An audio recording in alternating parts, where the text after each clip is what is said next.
Hello, everyone. Welcome. I am Millie, and I'm excited to be here with you this Thursday afternoon.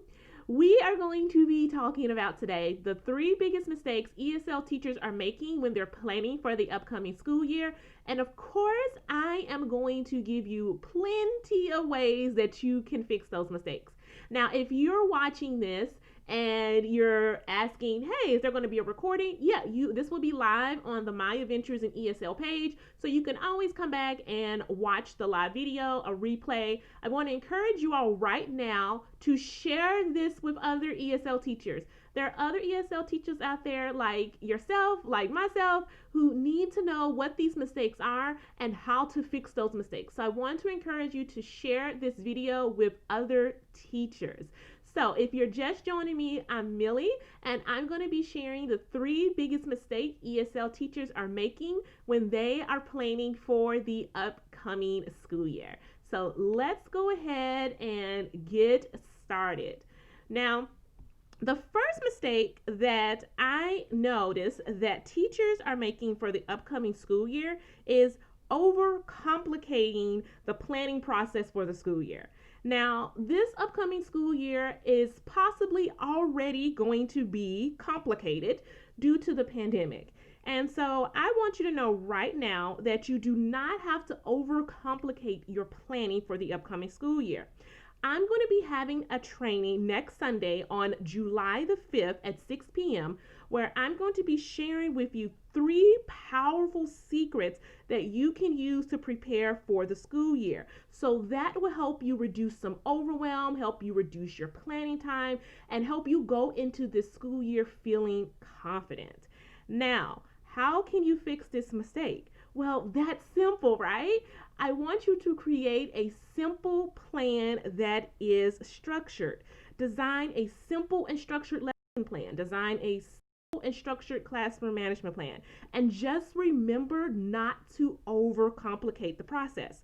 In my course, the ESL Teacher Master Plan, where I coach ESL teachers on how to plan for the upcoming school year, how to implement systems, one of the things that I encourage them to do is to keep a simple and structured plan for the school year. Now, the second thing, well, sorry, I'm going too quickly. The one thing that I want you to do before we dive into the next one is I want you to commit right now to make sure that you are keeping your planning simple. So if you're going to commit to that, just write yes, I commit into the comments. And remember, I'm having that training next week on July the 5th at 6 p.m. where I'm sharing with you those three powerful secrets for the upcoming school year. So let's dive into the second mistake. I'm just really excited to share with you these mistakes and so these secrets so that you can fix them, okay? The second mistake is not accounting for those key events that are going to possibly happen in the classroom. I know that you can't account for every single little thing that's going to happen, but there are some things that you can start keeping in mind for the upcoming school year.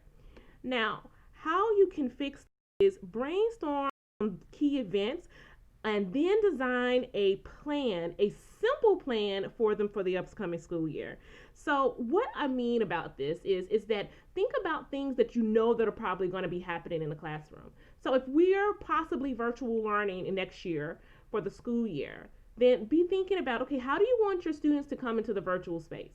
Do you want them to have their microphones muted? Do you want them to have their cameras off? Like, what is the process that you want them to come into this virtual space? Be thinking about that.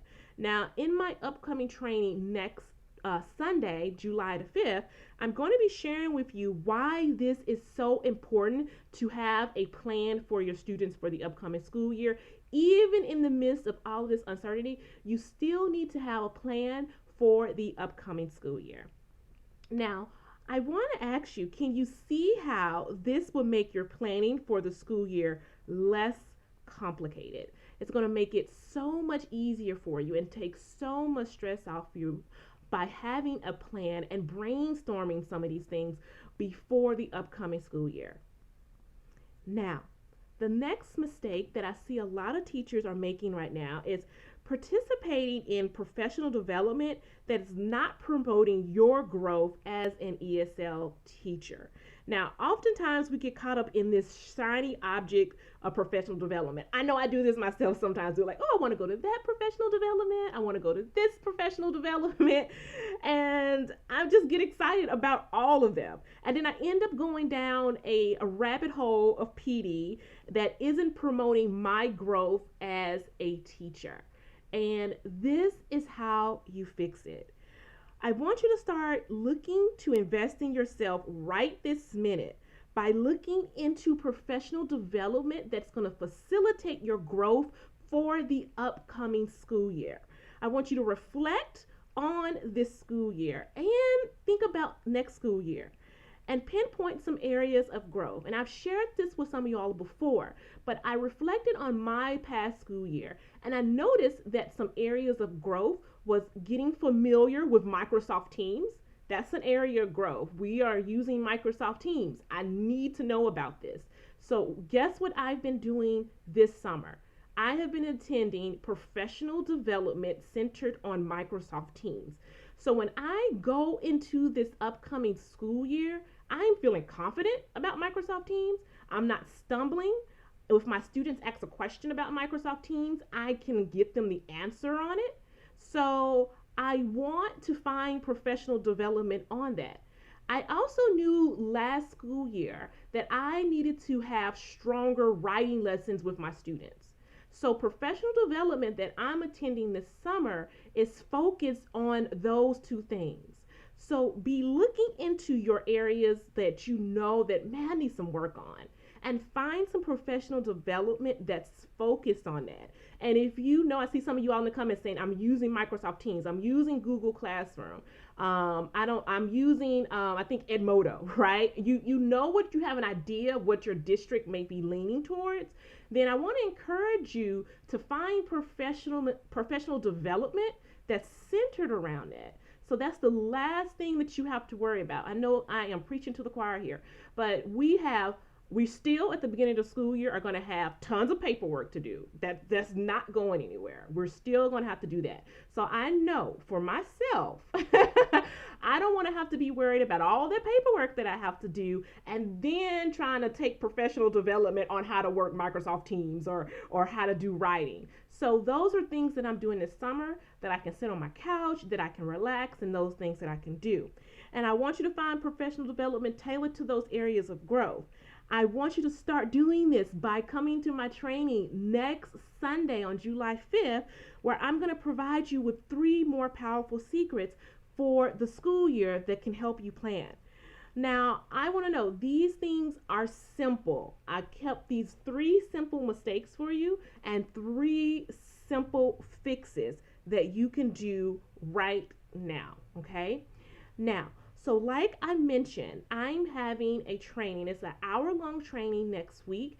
You are going to be getting a professional development certificate. In addition, I'm going to be offering everyone that attends live a free writing unit. So it'll be a 3-week writing unit that you can use with your students at the beginning of the school year. That's one more thing off your plate that you do not have to worry about. So I want you to see how these simple strategies can set up your year for success with your English language learners. You're creating a simple and structured plan for your students. You have focused on your growth with professional development, and you're brainstorming already what are some areas that I need to plan for the upcoming school year.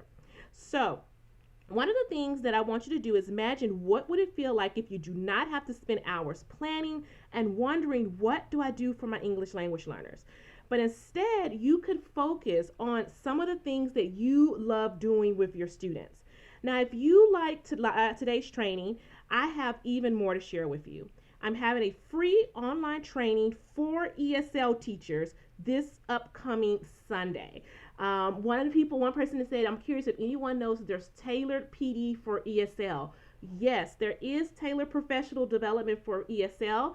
I offer tailored professional development for ESL, and this training next Sunday is going to be just for K through 12 ESL teachers. There's so much professional development out there for everybody else but ESL teachers. So this professional development is just for us. And I'm also opening doors to my program that is also tailored just for ESL teachers starting on July 5th as well. Now, in this training, I'm going to share with you these 3 simple and powerful secrets, and I want you to take what you learned here and what you learned next week, and we're going to dive even deeper into what you can be doing to prepare for the upcoming school year. Plus, next week, we're going to have time for some live Q&A where you're going to get some of your questions answered.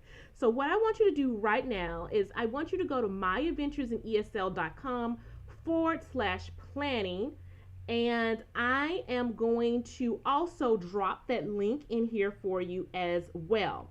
Now, it's going to be next week, July 5th at 6 p.m. Central Standard Time. No worries, I'll send out a replay. So if you can't catch it live, I have one on July 5th, one on July 7th at 6 p.m. Central Standard Time. So if you can't be there live, no worries, you can still catch a replay of it. It'll be a limited time replay, and you can get all of that information as well on the replay. That is a great question, Julie. Now, if you all have any questions right now, I'm going to go ahead in the comments, and I'm going to drop the link in the comments where you all can go sign up for the live training. I want to encourage you as well to share it with other ESL teachers. Share this mini training with other ESL teachers. Let's get on board. My goal is to have as many ESL teachers prepared, feeling confident for the new school year, not overwhelmed, going into the new school year with a plan that you feel good about. And so we are going to do that with this professional development just for ESL teachers who teach K through 12. It is just for us. And so I want you to go out and share it. I want you to sign up for it. And I'm going to be talking more about this training in the upcoming days. I'm going to be sharing more about my program just for ESL teachers, tailored for ESL teachers in the upcoming weeks as well. And if you have questions about the training or about anything that you saw in this training today, I want you to simply drop those in the comments. So once again, I want to thank you all so much for being here, showing up today, for being amazing. We are going to be prepared as much as we can for the upcoming school year. I'm going to speak it. I know it's going to happen. So once again, thank you all for showing up, and I will see you all next Sunday, July 5th at 6:15 p.m. I'm sorry, I said 6:15. 6 p.m. Next Sunday, July 5th at 6 p.m. Once again, thank you all. Y'all have a great day. Bye.